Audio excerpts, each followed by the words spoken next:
Il tapotait sur les coins de la table, gauche, droite, gauche, droite, gauche, droite, à des intervalles parfaitement espacés.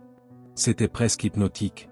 Cela n'aurait pas attiré mon attention s'il n'y avait pas eu l'expression de concentration absolue et d'anxiété sur son visage alors qu'il tapotait méticuleusement avec 2 doigts de chaque main, sur chaque coin. J'ai mis mes lunettes de soleil pour pouvoir observer sans être vu. J'avais acheté des lunettes de soleil à verre miroir précisément pour cette raison. Je ne suis pas un harceleur, j'aime simplement observer ce que font les autres, leurs bizarreries et les petits détails de leurs actions. D'accord, je me rends compte que ça a toujours l'air un peu effrayant. Eh bien, c'est de l'observation de personnes, et rien d'autre.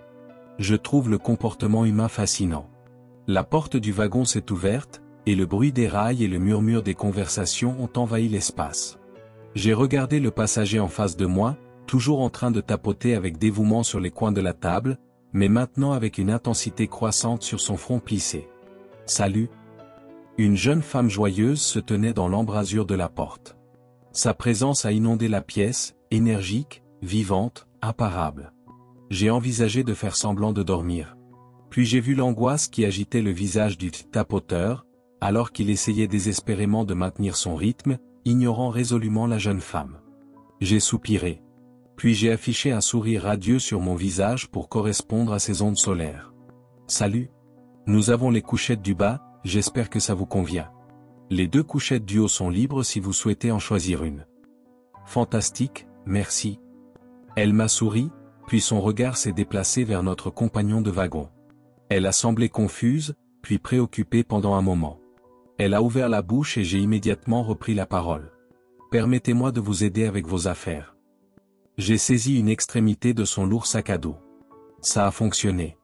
Elle a tourné son attention vers moi et a saisi l'autre extrémité de son sac à dos. Nous l'avons soulevé sur la couchette supérieure. « Merci. » Elle a de nouveau regardé le tapoteur, mais cette fois, elle n'a pas cherché à dire quoi que ce soit. Elle a juste levé un sourcil, puis s'est tournée pour monter l'échelle vers sa couchette. Je suis revenu à mon observation. Il disait maintenant quelques mots au rythme des tapotements, chaque mot craché avec un coup, d'une manière acérée, presque frénétique. Je n'y pouvais rien. Je voulais détourner le regard, sortir du wagon, lui donner de l'espace pour faire ce qu'il avait besoin de faire. Mais j'étais devenu très curieux au sujet des mots tendus qu'il expulsait à voix basse. Alors, au lieu de cela, j'ai quitté mon espace confortable au bout de ma couchette et je me suis assis à la table, en face de lui. J'ai posé ma tête sur ma moitié de la table et j'ai fait semblant de faire une sieste. Maintenant, je pouvais distinguer certains des mots. Non. Jamais. Je ne pouvais pas dire quels étaient les autres mots.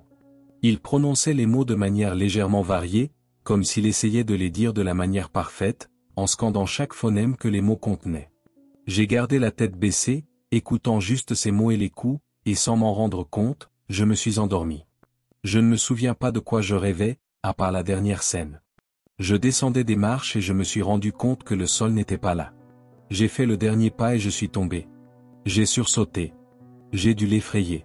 Il a arrêté de tapoter. Il m'a regardé, comme s'il enregistrait ma présence pour la première fois.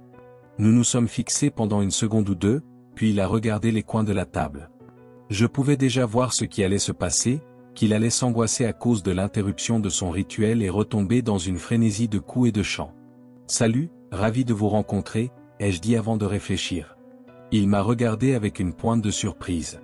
Depuis la couchette du haut, la jeune femme s'est tournée sur le côté et a regardé avec curiosité notre interaction. « Salut », a-t-il dit doucement, l'air nerveux et mal à l'aise. « Où allez-vous » J'ai gardé mon ton aussi léger que possible, faisant semblant de ne pas remarquer ses mains qui serraient les coins de la table. « Au bout de la ligne. »« Oh. Je suis à environ 2 jours d'ici. »« Oui », a-t-il dit, passant nerveusement une main dans ses cheveux, puis serrant à nouveau fermement les coins. « Salut. » Il s'est rapidement tourné au son de sa voix venant d'en haut. La jeune femme descendait de l'échelle pour nous rejoindre. « Ravi de vous rencontrer, les gars », a-t-elle gazouillé.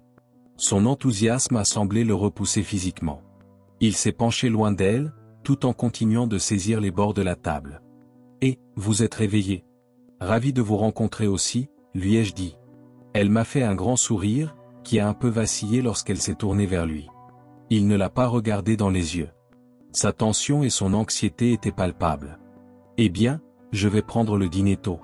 Je vais vérifier la nourriture dans le wagon-restaurant. Vous voulez quelque chose, les gars? Non, merci. Faites-moi savoir si la nourriture est bonne. J'ai gardé ma voix vive, correspondant à son énergie. Elle a souri et m'a fait un pouce en l'air, puis elle est sortie du wagon, refermant la porte derrière elle. Il y a eu un long silence après cela. Il semblait rigide, incertain de ce qu'il fallait faire. J'étais presque sûr qu'il se battait contre le besoin accablant de tapoter à nouveau sur les coins de la table. C'est important pour vous, de tapoter sur les bords de la table et de dire les mots de la bonne manière.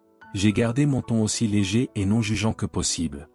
Il m'a regardé avec un mélange de surprise et de colère, qui s'est rapidement dissous en stupeur perplexe, réalisant que je ne me moquais pas de lui. Oui. J'ai besoin de le dire, de la bonne manière. J'ai besoin de tapoter, de la bonne manière. J'ai besoin de faire les deux, de la bonne manière. Je voulais laisser tomber et retourner à mon voyage relaxant vers ma prochaine destination.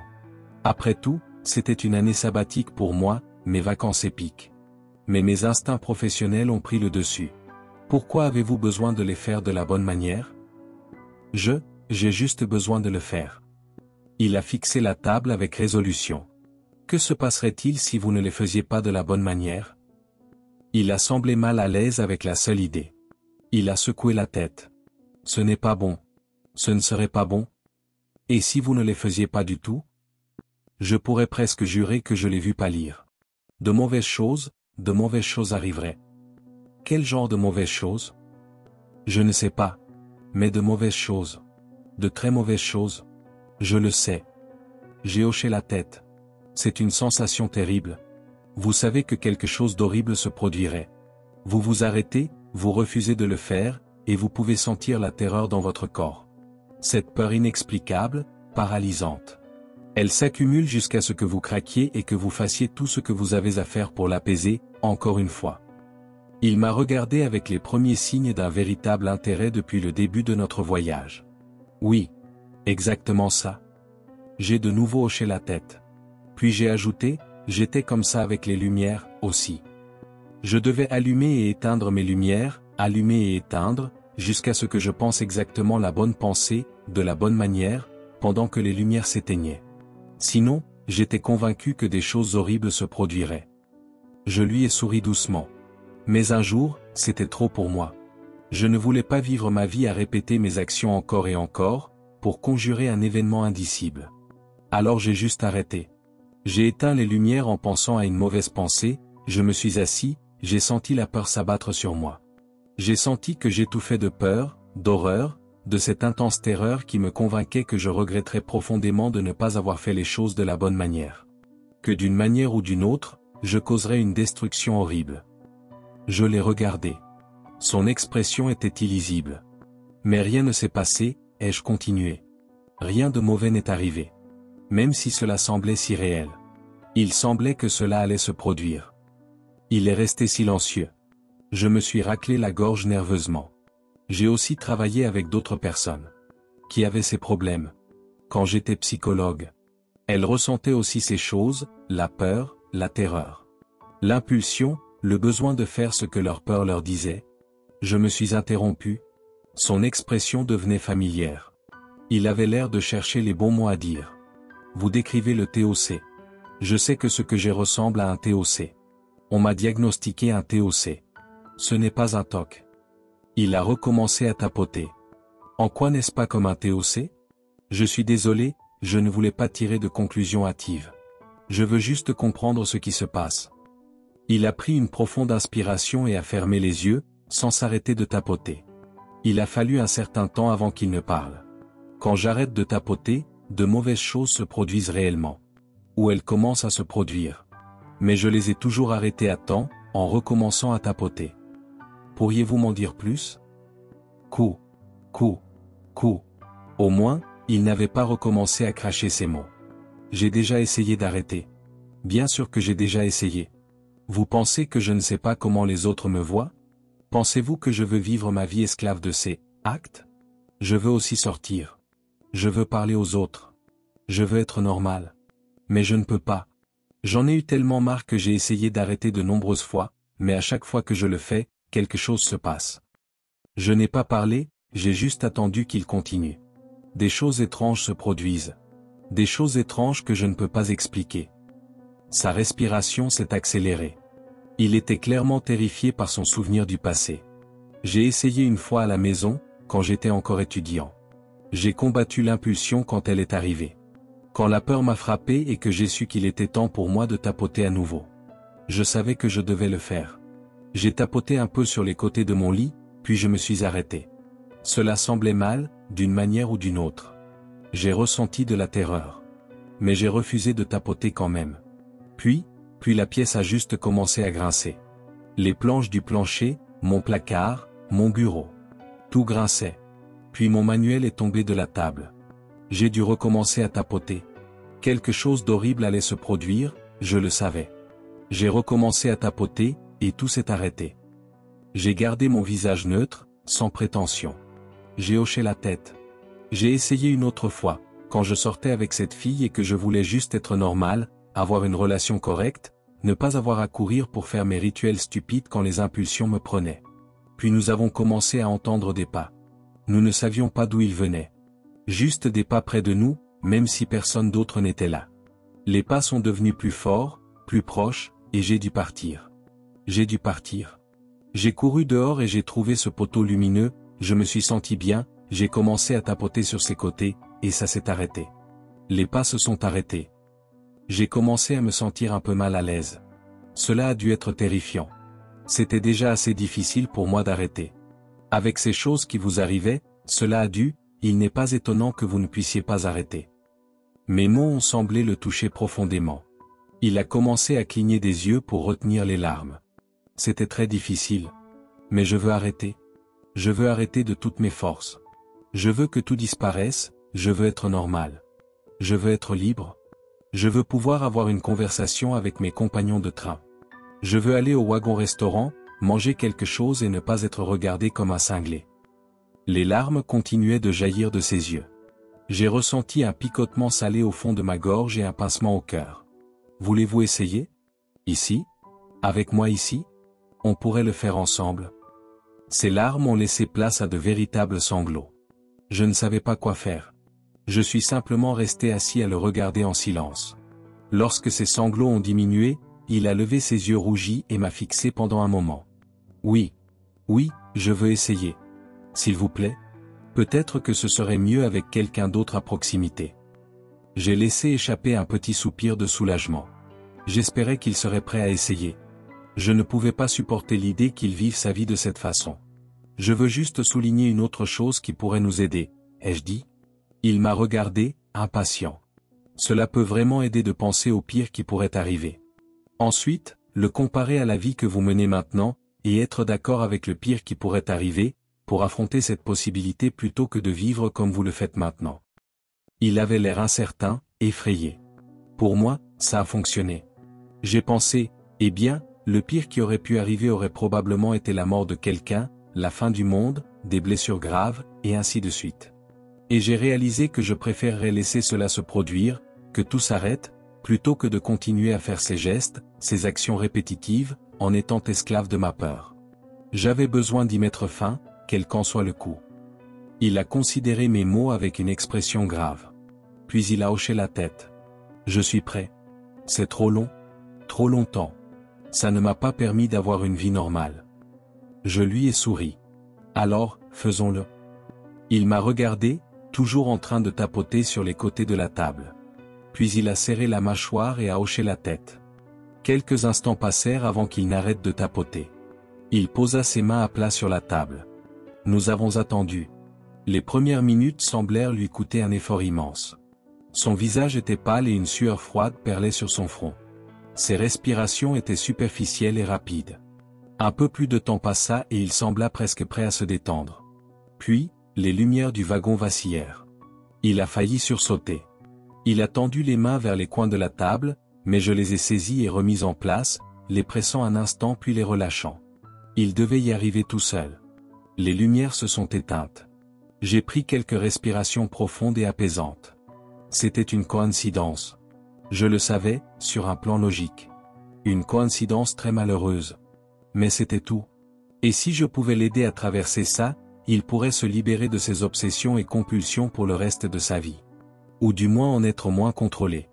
Je lui ai saisi les mains pour m'assurer qu'il ne commencerait pas à tapoter dans le noir. Il a gémi un peu. Je ne pouvais pas voir mon visage, mais je lui ai souri quand même, espérant pouvoir lui envoyer des vibrations rassurantes. Puis, le train a secoué et s'est arrêté. J'ai commencé à sentir les piqûres froides de sueur sur mon propre visage. J'ai réalisé que mon visage était tendu, ma prise sur ses mains fortes. Je me suis forcé à me détendre. Il a saisi mon bras dès que j'ai relâché la pression sur ses mains. Malgré ma peur, je me suis senti encouragé. Il était déterminé à ne pas tapoter, quoi qu'il arrive. Nous sommes restés assis dans l'obscurité et le silence, ignorant l'aura de malheur et de peur qui s'était installée autour de nous. Puis, nous avons entendu la respiration. Quelque chose respirait lourdement dans la couchette au-dessus de lui. Une aiguille de peur glaciale a traversé mon cœur. Nous sommes restés incroyablement immobiles. La respiration est descendue. Quoi que ce fût, c'était juste à côté de lui maintenant. Nous pouvions sentir le souffle d'air rugueux alors qu'il respirait sur son visage. J'ai senti sa respiration s'accélérer tandis que ses mains me serraient douloureusement les bras. Il ne tapotait toujours pas.